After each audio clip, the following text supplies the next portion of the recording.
Hi, this is John Canellis, and I'm the game director on Gambit Afterlife.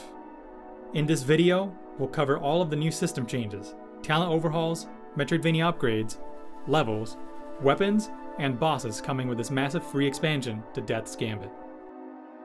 Our focus in creating this expansion was to give the fans exactly what they asked for. Brace yourselves, because this revamps almost all the existing systems. We changed class selection so that players can test out every weapon before committing to their preferred playstyle, whether it be fast-paced or slow. We fine-tuned input buffering to give players more control over their actions. You can now change directions at the start of an animation, so you're no longer stuck to committing to an attack you know you're going to miss. Abilities no longer go on cooldown if you're interrupted before it goes off. Stat-wise, Endurance and Haste will cap at 30 in the expansion, but each point increases damage, stamina, and cooldown reduction significantly more. The healing animation is now much faster, but heals for less overall. Some other quality of life changes we've implemented are buying stacks of a single item, being able to scrap and disenchant at a save point once you find a certain upgrade, sorting inventory. Soulstones and Immortalite are also much easier to obtain in the world, and hundreds of other small details we'll try to cover in a comprehensive patch notes. But the biggest major overhaul that you all asked for are the new talents. Each class starts with a general talent tree and their class-specific one. You'll eventually unlock a second class page, which allows you to multi-class and become a hybrid of your favorite playstyles. And if that wasn't enough, by the end of the game, you will unlock advanced talents, which stay relevant well into New Game Plus. To compensate for the 100 plus talents that are now in the game, talent points are more readily awarded. You still won't be able to complete all your talent trees in one playthrough, but now, heroic fights grant an extra talent point. Shops will also sell talent points as seeds of knowledge, and they are hidden in the world for you to find. We've also expanded the arsenal of weapons available to the player, increasing the total amount to 30 plus weapons. Some are scattered through the world, some are boss drops, and some need to be crafted. Every weapon we're introducing with this expansion has a unique effect that encourages a specific playstyle. We expect to see a lot of interesting builds once players get their hands on them.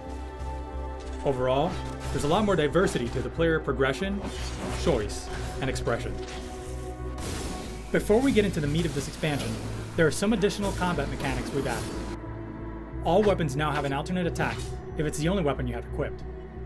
These are generally the heavier variant that deals more damage, and allows players to execute a specific attack when they need it. Perfect blocking now lets you counterattack as well. We're introducing a dive kick for more aerial control, but it also can be used as a parry. The slide has replaced the original kick in Death's Gambit. Now let's talk about the Metrobini upgrades. Among the first you can unlock is the double jump. It increases your jump height and distance. Next is the air dash. It's no longer a talent, and can be earned by defeating a boss. Then we have the crash down, which destroys floor tiles and opens new areas. It has the added effect of blinding an enemy for a short duration. The blinding effect has a cooldown. Finally, we have an infinite jump flower. This is a temporary boost to your double jump and lets you fly for a short duration. Now you're probably thinking, that's a lot of movement enhancements that could break the game. That's why we revamped the whole world to make use of these new abilities and double its size, making it one of the largest Metroidvania games out there. You'll see that some familiar places have undergone a complete makeover or have been extended. But that's not all. We've reworked a few existing bosses. Falling off the Thunderlord platform doesn't result in death anymore. Instead, you take damage and return to the platform. Kusith is no longer a damage race and has new melee attacks and stage mechanics.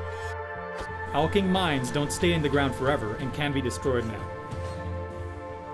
And many more tweaks and balance changes are coming to the bosses. On top of that, we're adding 10 new levels, 7 of which are large, and 3 of which are a bit smaller, and are more puzzle-oriented. A lot of these are optional, so we encourage players to experience Afterlife with an explorer's mindset.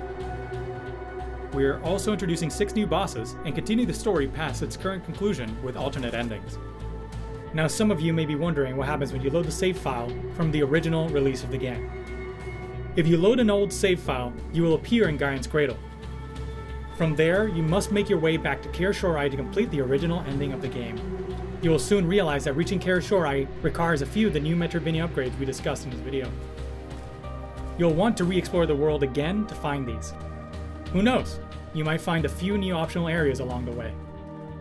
All that said, we do think the best way to experience Afterlife is by making a whole new character from scratch. We added a few story beats to the start of the game that will help you piece together the lore. The expansion is coming to Nintendo Switch first, followed by PC a month later, and PlayStation 4 about a month after that. We're a very small team, so to ensure we have the most stable release, we need to give ourselves a buffer period to address any imminent issues that pop up between releases. We appreciate your understanding and hope you're just as excited for the release of Afterlife as we are.